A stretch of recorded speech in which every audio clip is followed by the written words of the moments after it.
Commerce Alive Today presents Taco Bell.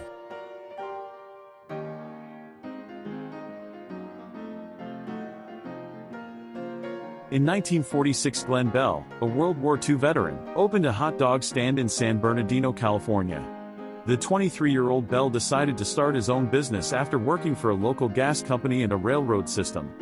Having bought a gas refrigerator at a discount from the gas company, Bell sold it for $400 and used the money to secure a lease for the food stand site and to buy building materials. Confident that the post-war economy would support his endeavor, Bell opened the shutters of Bell's Drive-In for business later that year. Bell began unassumingly, remaining a one-person operation and serving only takeout food. His first day of business brought in $20 over a 16-hour day. Working long hours, the stand's hours of operation extended from 9 a.m. to midnight. He eventually averaged $150 a day in business during his first year. In 1952, Bell sold his first stand and set about building an improved version. His new menu comprised hamburgers and hot dogs, then staples of the emerging fast food industry. Coincidentally, just as Bell built his second stand, the McDonald brothers were building their first fast food restaurant, also in San Bernardino. By 1955, Ray Kroc, a traveling salesman touting milkshake machines, would link up with the McDonald brothers and form the giant McDonald's hamburger chain. The phenomenal worldwide success of the McDonald's restaurant chain would come later. But its successful beginnings in San Bernardino were enough to prompt Bell to find a niche in the fledgling Mexican-style food business. He settled on selling tacos by volume, rather than making and stuffing them individually, as was the case in full-service restaurants. As Bell later noted in a 1978 speech to a Taco Bell franchise convention, "My plan for experimenting with tacos was to obtain a location in a Mexican neighborhood. That way, if tacos were successful, potential competitors would write it off to the location and assume that the idea wouldn't sell anywhere else." After choosing a location in an Hispanic neighborhood of San Bernardino, Bell began selling a chili dog from which he eventually developed his traditional taco sauce. He also developed taco shells that could be easily and quickly fried and later stuffed with ingredients. This stand was so small that Bell sold his first tacos at 19 cents a piece from a window on the side. In 1953, Bell opened a second stand in Barstow, near San Bernardino. Tacos sold well in that locale as well, and Bell recruited Ed Hochbarth to run the stand. A year later, Bell began the construction of 3 Taco Tia stands in San Bernardino, Redlands, and Riverside. When the new stores were completed a year later, Bell achieved $18,000 in sales in his first month. A small commissary was soon built to serve the 3 Taco Tia outlets and 3 other Bell's Drive-Ins outlets. Here vegetables were prepared daily, as were deep taco shells and sauces. To maintain freshness, meat was cooked at the individual restaurants. In 1956, Bell sold his 3 Taco Tia restaurants to fund his expansion into the Los Angeles restaurant market. A recessionary economic atmosphere, however, drove up construction costs. Bell eventually went into partnership with 4 members of the Los Angeles Rams professional football team to reduce his startup risk. In 1958, they formed the El Taco restaurant chain, which included a central commissary to serve up to 100 units. 3 outlets were initially opened, producing profits of $3,000 after the first year of business. Bell wanted to remain independent, however, so in 1962 he yet again sold his share in a successful restaurant chain and, a year later, opened the first Taco Bell outlet in Downey. 8 more outlets were built in the Long Beach, Paramount, and Los Angeles regions. During this period, the concept of franchising was catching on, first with car dealerships and then throughout the restaurant industry. Bell quickly seized on the idea. In 1964, Kermit Becky, a former Los Angeles policeman, purchased the first Taco Bell franchise in the South Bay area of Los Angeles. Other franchise buyers followed. In 1965, Bell hired Robert McKay as general manager of the company to help franchise Taco Bell. McKay would later recall the challenge before him in Forbes: franchising was really hot. Everyone wanted franchises in the mid-60s. Then came the shakeout a few years later and franchising no longer was the easy game it once was. A year later, the Taco Bell chain went public on the Pacific Stock Exchange, enabling Bell to receive bank financing for the first time. Previously, all financing had been secured on a private basis. The first Taco Bell was opened with 40 shares, each worth $100 and held mostly by Bell's family. In 1967, McKay was named president of Taco Bell. At that time the company owned 12 restaurants, with an additional 325 franchises. By 1970 Taco Bell had become a $6 million operation, producing annual profits of approximately $150,000. The fast food chain's success soon drew the attention of PepsiCo Incorporated, the snack food and soft drinks giant, which was seeking to diversify into the restaurant business. During this time, Pizza Hut, a PepsiCo subsidiary, launched Taco Kid, a Mexican food concept to challenge Taco Bell. The launch failed, and Pizza Hut soon had to write off its investment. PepsiCo then altered its strategy and began wooing Glen Bell in order to buy Taco Bell outright. In February 1978 a deal was struck in which the Mexican fast food chain was purchased for just under $125 million in stock. PepsiCo's strategy in acquiring Taco Bell was simple: the fast food chain dominated the Mexican food market, so PepsiCo was buying market share. For PepsiCo the challenge was to make Taco Bell less a regional ethnic food phenomenon and more a national fast food chain. Glen Bell had originally sought to set Taco Bell apart from other fast food chains, McDonald's in particular, and its preeminent position among other Mexican food chains, most all of them regional or local rivals, was already secure. PepsiCo's decision to reposition Taco Bell was a challenge to the fast food giants on a national scale. The PepsiCo strategy emphasized that Taco Bell outlets would sport Spartan simplicity in decor and menu, with a concentration on predictable quality, affordable prices, and clean and convenient surroundings. Taco Bell also moved swiftly to redesign the company logo. The old logo, a Hispanic man dozing under a giant sombrero, was replaced by a sparkling bell atop the company name. As Larry Higby, Senior Vice President of Marketing at Taco Bell, noted in Advertising Age, usually when you try to turn something around, you look to develop breakthrough advertising. But we came to exactly the opposite conclusion: we needed to look more mainstream. The strategy worked. Taco Bell grew rapidly during the early 1980s. By 1983, when John E. Martin took over as president, the chain had 1,600 outlets in 47 U.S. states, producing a total of $918 million in sales. The average Taco Bell franchise claimed sales of $680,000 that year, a significant increase over the franchise average of $325,000 in sales only 3 years earlier. As a measure of market strength, Taco Bell's nearest rival in the Mexican fast food segment was Noggles, a California-based chain with only 160 outlets and 1983 sales of $84 million. A 1985 advertising campaign typified the company's mainstream approach. The television spot stressed that Taco Bell offered the same ingredients as its burger rivals: beef, cheese, and tomatoes. It simply served the ingredients up in a different and, according to the company, more satisfying way. The campaign's tagline, "Just made for you," reminded consumers that more than 60% of Taco Bell products were custom-made and that no dish was prepared until it was ordered to ensure freshness.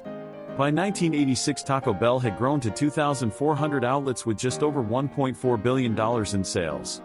Television advertising that year called Taco Bell the cure for the common meal, a pointed allusion to the staple foods offered by its competitors. New Taco Bell outlets were also different from earlier models. The traditional arched windows and red tile roofs were retained, but with the addition of exterior stucco. Interiors featured skylights, silk plants, and light-colored wood. New dishes, such as seafood salads and grilled chicken, were added to menus, and drive-through windows became a standard feature. In 1986, Taco Bell expanded overseas by opening a restaurant in London, England. 2 years later, Taco Bell made widespread pricing and production changes. The resulting lower price of many of the items on the Taco Bell menu forced rival hamburger chains to follow suit. On the production side, Taco Bell began contracting out much of its food preparation, including the dicing and slicing of vegetables and the frying of taco shells, in order to get the kitchen out of the restaurant. Just-in-time inventory controls were added to all outlets, resulting in reduced overhead costs.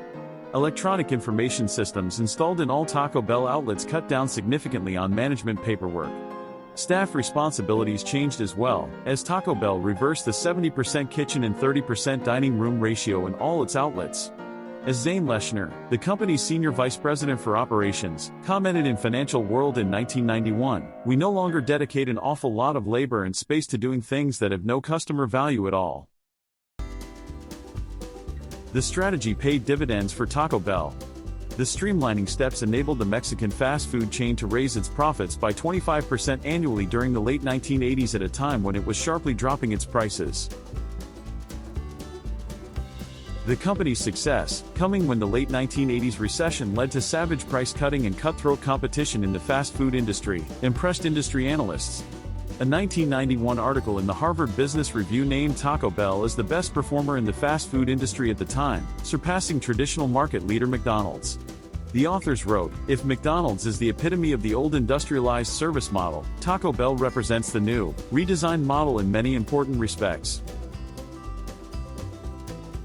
To keep customers focused on Taco Bell's menu, the company in 1991 introduced a three-tiered value menu. Most products on the menu, from original tacos and bean burritos to cinnamon twists, would be sold at three main price levels: 59 cents, 79 cents, and 99 cents. In addition, new menu items introduced in 1991 included steak burritos to lure dinner customers and a test breakfast menu. These changes helped the company to achieve 60% more sales in 1991 than 2 years earlier. New Taco Bell outlets were also being added to the company's stable. The number had grown from 2,193 units in 1985 to 3,273 in 1990, marking an annual growth rate of 8.3%. That growth rate continued in the early 1990s as Taco Bell opened some new franchises and many new company-owned restaurants. In 1992, Taco Bell opened outlets in Aruba, South Korea, and Saudi Arabia, bringing the number of international locations to 11. In the United States, Taco Bell pursued several unconventional approaches to expand opportunities for sales.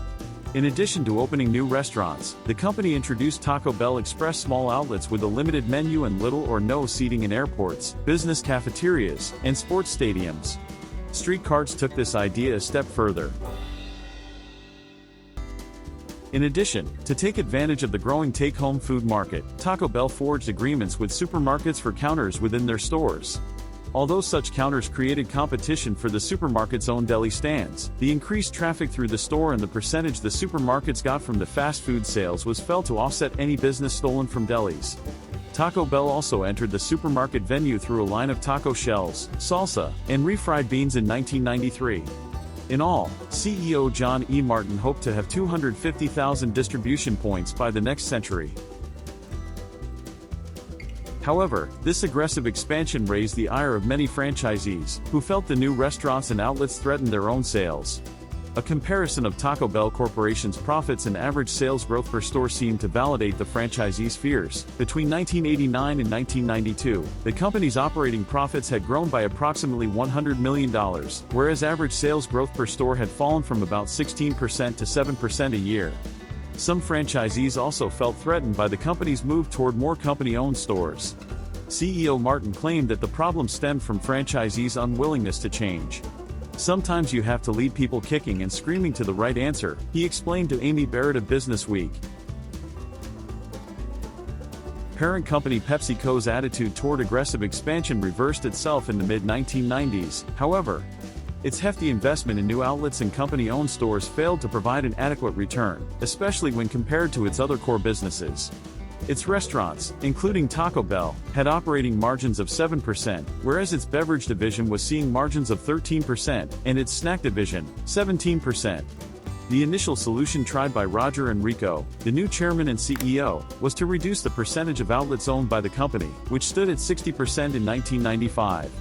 Rather than have company money tied up in capital, Taco Bell could rely on franchisee investment, a strategy followed by McDonald's, who owned only 20% of its restaurants in 1995.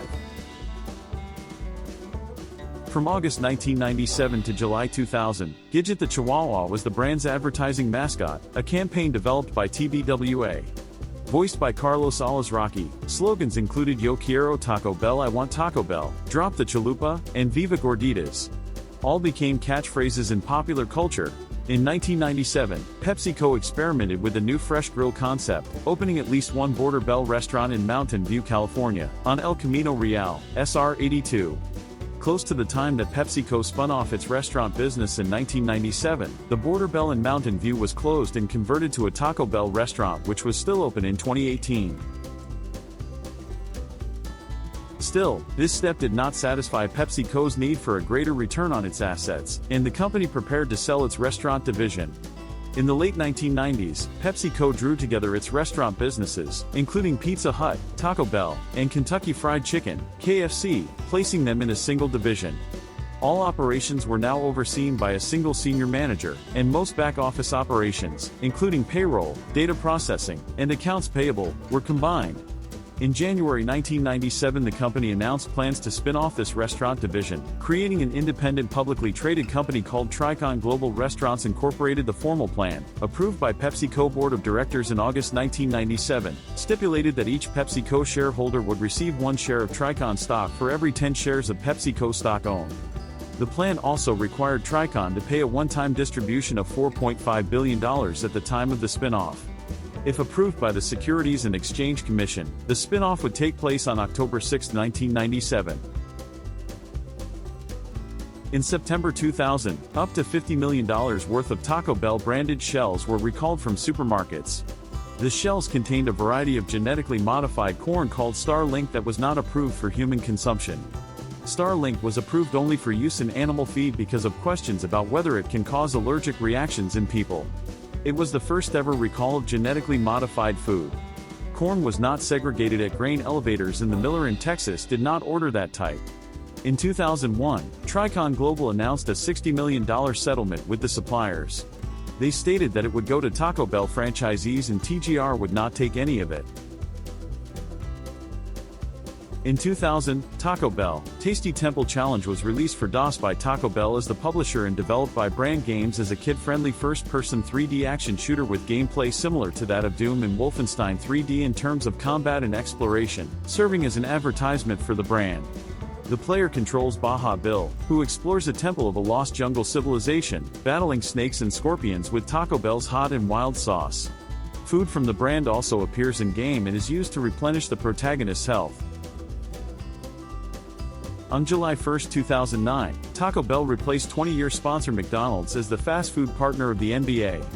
Taco Bell and the NBA agreed on a 4-year deal allowing them to advertise on ABC, TNT, and ESPN, and NBA-themed promotions. On July 21, 2009, Gidget, the Chihuahua featured in Taco Bell ads in the late 1990s, was euthanized after suffering a stroke. She was 15 years old. 2009 commercials for the Frutista Freeze frozen drink feature Snowball, and Eleonora Cockatoo noted for his ability to dance to human music. In an effort to promote its $2 meal deals, Taco Bell started a Facebook group in June 2010 to collect signatures on a petition that appeals to the Federal Reserve to produce more $2 bills. A large advertising push by Taco Bell had begun in late February 2011 in response to a consumer protection lawsuit filed against the company by an Alabama law firm. The promotion sought to counter allegations that the company falsely advertised the ratio of ingredients in its beef filling for its tacos. The spots featured employees and franchisees stating that the filling has always been a mixture of 88% beef and various spices and binders and nothing else. The ad followed several full-page print ads in the New York Times and other newspapers that featured the headline, "Thank you for suing us." Additionally, the chain added a new social campaign using Twitter and Facebook. The company invested heavily in the campaign, spending more than $3 million putting out its message, about 20% more than the company usually spends on an advertising program. The various campaigns came shortly before the company began its official response to the suit in the United States District Court for the Central District of California and were designed to bring public opinion into their camp. Various analysts stated that the company would have been better off using a grassroots campaign that involved in-store advertising and other non-broadcast media. The suit was eventually withdrawn, and the company continued its advertising response by publicly requesting an apology from the suing firm of Beasley Allen. Analyst Laura Reese, of marketing strategy firm Reese & Reese, stated she believed Taco Bell's latest response was a mistake. She commented that reviving memories of a suit that the majority of the public had forgotten after the initial burst of publicity was the wrong strategy from Taco Bell. In March 2012, Taco Bell teamed up with Frito-Lay and created the Doritos Locos Tacos, which is a taco with a Dorito nacho cheese-flavored taco shell. In May 2012, Taco Bell released a drink named Mountain Dew AM, a mixture of Mountain Dew and orange juice. On June 6, 2012, Taco Bell announced it would be testing a new Cantina menu with upscale items in their Kentucky and California restaurants. The new menu was created by celebrity chef Lorena Garcia, and featured the addition of black beans, cilantro rice, citrus and herb marinated chicken, and cilantro dressing. The Cool Ranch Doritos Taco became available to order on March 7, 2013. Shortly before its release, Taco Bell launched a promotion advertising that fans could get the new flavor at its stores a day early if they just asked on March 6. However, they neglected to inform the majority of their stores of this, leading to numerous complaints on its social media accounts and news sites from disappointed consumers who were unable to obtain the new taco. On July 23, 2013, Taco Bell announced they were discontinuing the sale of kids' meals and accompanying toys at all of their US-based restaurants by January 2014. Some outlets ceased their sale as early as July 2013. On August 6, 2013, the chain announced it was expanding its test market of waffle tacos to 100 restaurants in Fresno, California, Omaha, Nebraska, and Chattanooga, Tennessee, beginning on August 8 of that year. The waffle taco included scrambled eggs, sausage, and a side of syrup. It was the top-selling item during breakfast hours at the 5 Southern California restaurants where they had been test-released earlier in 2013. The breakfast menu started on March 27, 2014. Other items include the AM Crunch Wrap, Cinnabon Delights, Breakfast Burrito, AM Grilled Sausage Flatbread Melt, Hash Browns, coffee, and orange juice. The ad campaign, which began March 27, used 25 men who were named Ronald McDonald, a reference to the famous clown mascot of McDonald's. Another commercial advertisement for the waffle taco features the narrator singing, "I've been eating Egg McMuffins since 1984. But when I saw Taco Bell made a waffle taco, I figured I would get with the time set to the tune of Old MacDonald Had a Farm," another shot at McDonald's. Taco Bell began experimenting with fast casual and urban concepts when it created U.S. Taco Company and Urban Taproom in 2014, reflecting a market shift due to the popularity of Chipotle Mexican Grill. The menu consisted of tacos with American fillings, and did not sell the food sold in Taco Bell restaurants, such as burritos. It was launched in Huntington Beach, California, in August 2014. On April 28, 2014, Taco Bell ridiculed McDonald's for its outdated muffins, in a breakfast campaign devised by Taylor. The advertisement stated the claim that the McMuffin belonged in 1984. In October 2014, Taco Bell launched the Pink Strawberry Starburst Freeze beverage for a limited time. In August 2016, Taco Bell brought back its Pink Strawberry Starburst Freeze. In October 2015, Taco Bell launched a certified vegetarian menu. U.S. Taco Company closed on September 15, 2015, so the company could focus on its new similar Taco Bell Cantina concept, which featured special menu items and served alcohol. It opened its first location a few days later in Chicago's Wicker Park neighborhood, followed by a location in San Francisco about a month later, located less than a block away from AT&T Park. In 2016, Taco Bell launched the Taco Bell Cantina flagship store located on the Las Vegas Strip. The 24-hour restaurant serves alcohol, unique menu items, and features a DJ. It was announced in August 2017 that the store would begin hosting weddings. Taco Bell Cantina currently has locations in San Francisco, Berkeley, Chicago, Las Vegas, Austin, Fayetteville, Cincinnati, Cleveland, Atlanta, Newport Beach, San Diego, San Jose, Sacramento, Nashville, with them once having plans to open soon in Somerville, Massachusetts, but as of 2025, there are instead Taco Bell Cantinas in Brookline and Allston, Massachusetts. In March 2020, Taco Bell announced that it would be converting 3 of its suburban stores into cantinas this year as part of a test run. In March 2016, Taco Bell introduced private beta testing of an artificial intelligence bot on the messaging platform Slack designed to take orders of select menu items from local Taco Bell locations and have the orders delivered. Taco Bell planned to have a wider rollout of this functionality in the coming months. Previously, Taco Bell's hot sauces were only available in packets at the chain itself. In February 2014, Taco Bell made its hot sauces available at grocery stores, sold in bottles. These would be followed by further grocery store products including chips in May 2018 and shredded cheese in 2019. In September 2016, Taco Bell opened a pop-up in New York City in the Soho, Manhattan area called the Taco Bell VR Arcade. Taco Bell and VR fans could demo PlayStation VR, games, and food. In August 2016, Taco Bell announced it would begin testing a mashup known as Cheetos Burritos at select Taco Bell restaurants on September 19, 2016. Taco Bell launched Airheads Freeze, a drink inspired by the candy Airheads White Mystery, and allow people to guess its flavor on social media. On September 15, 2016, Taco Bell introduced the Cheddar Habanero Quesarito, a quesadilla shelled burrito. In April 2017, Taco Bell announced that it would begin testing the Naked Breakfast Taco in Flint, Michigan in mid-April. The breakfast taco, which uses a fried egg as the shell for potato bites, nacho cheese, shredded cheddar, and bacon or sausage crumble. In 2016, Taco Bell built a restaurant out of 5 cargo shipping containers for the Texas Music Festival, South by Southwest. Due to popularity, the franchise decided to move the restaurant to a lot in Southgate, California, and it opened to the public a year later. The restaurant features Taco Bell's full menu, with outdoor seating, a walk-up window, and a drive-thru, but no indoor seating unlike regular Taco Bell locations. Taco Bell announced plans in November 2017 to open 300 more urban and Cantina-style locations by 2022, with 50 to be located about New York City's 5 boroughs. In 2019, Taco Bell opened a pop-up hotel called The Bell, a Taco Bell hotel and resort for one weekend in August. Upon the announcement, the hotel was booked up in 2 minutes.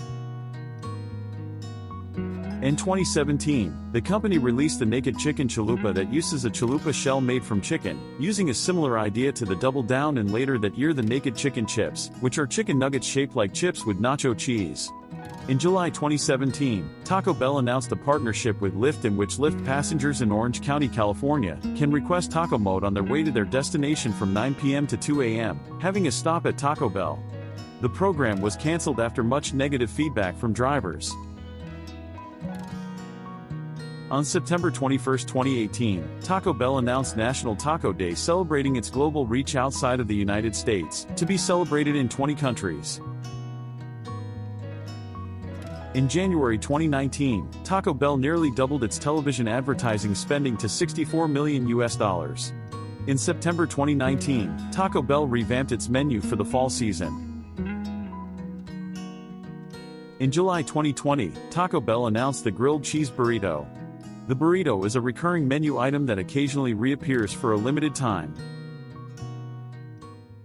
In January 2021, Taco Bell announced the return of potatoes to the menu after a brief discontinuation in August 2020 in efforts to streamline processes in their restaurants in response to the COVID-19 pandemic.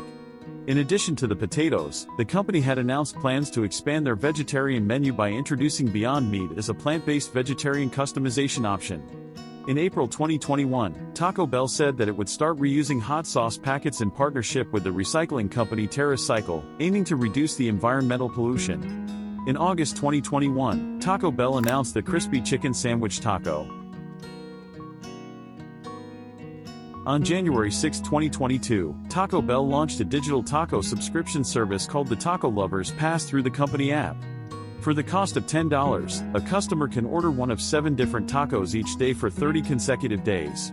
On April 18, 2022, Taco Bell announced that Mexican pizza would return to its menu on May 19, after its having previously been discontinued in November 2020. From July to August 2022, filmmaker Sam Reed ate nothing but Taco Bell for 30 days, testing the nutritional content of the food in a similar vein to Super Size Me. The stunt gained widespread national attention for both Sam and the fast food chain, including multiple news stations covering his diet and a mention by Jimmy Fallon on The Tonight Show. Reed published a documentary about the challenge on his YouTube channel in October the same year. While the 30-day stunt was not an officially endorsed marketing campaign by Taco Bell, then CEO Mark King later invited Reed to Taco Bell's headquarters in Irvine, California. Reed was also a guest on an official Taco Bell podcast in 2023, discussing the stunt and its effect on his physical health. In 2023, the company test-marketed a vegan Crunch Wrap Supreme in Los Angeles, New York, and Orlando to gauge the potential of a national rollout.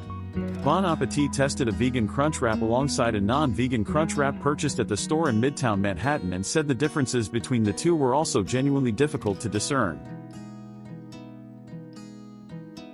On August 29, 2025, the company announced that it would be abrogating its artificial intelligence-powered drive-thrus due to technical difficulties and trolling, including one instance where a customer ordered 18,000 waters. According to reports, the AI would erroneously tell customers that the store was out of all ingredients except for soda and sauce packets.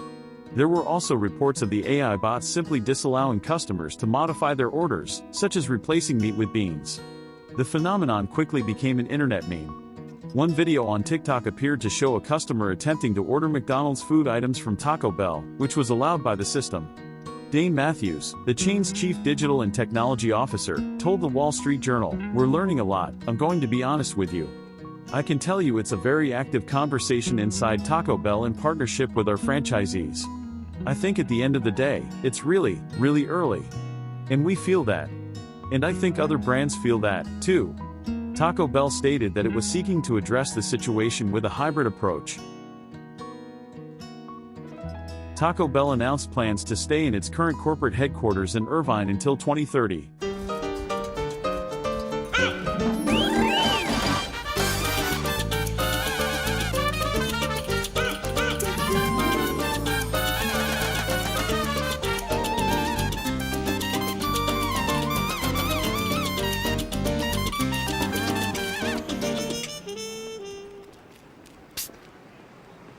Yo quiero Taco Bell.